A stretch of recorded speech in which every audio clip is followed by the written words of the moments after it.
The Tragedy of Lady Macbeth. Lady Macbeth, one of the most infamous characters in Shakespearean literature, is a cautionary tale of the struggle for power, position, and status as she orchestrates the murder of King Duncan, but is later unable to cope with the unsurmountable guilt following the crime. Lady Macbeth first appears in Act 1, Scene 5, and is immediately plotting Duncan's death after reading Macbeth's note. She pleads with the divine to grant her the iron will necessary for murder. Come, you spirits that tend on mortal thoughts, unsex me here, and fill me from the crown to the top full of direst cruelty.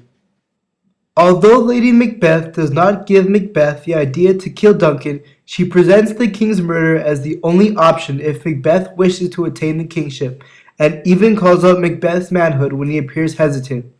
When you durst do it, then you were a man, and, to be more than what you were, you would be so much more the man.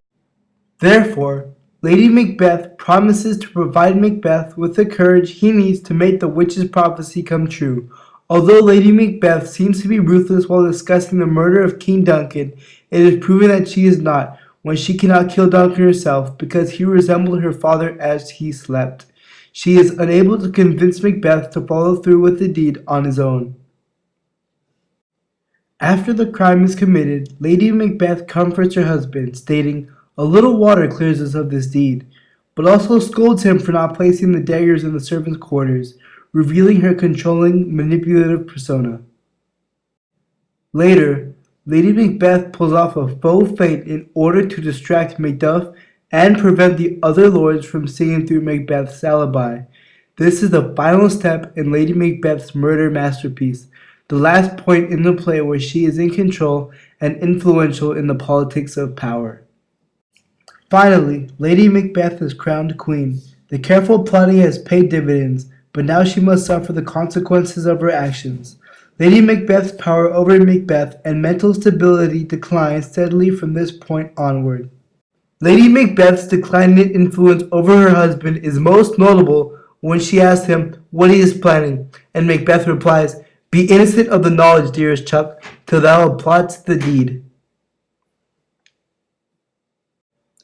In one of the play's most famous scenes, Lady Macbeth sleepwalks into a room and expresses regret over Duncan's murder, as well as knowledge of Banquo and Lady Macduff's assassinations, all while rapidly descending into a nightmarish state influenced by guilt and paranoia.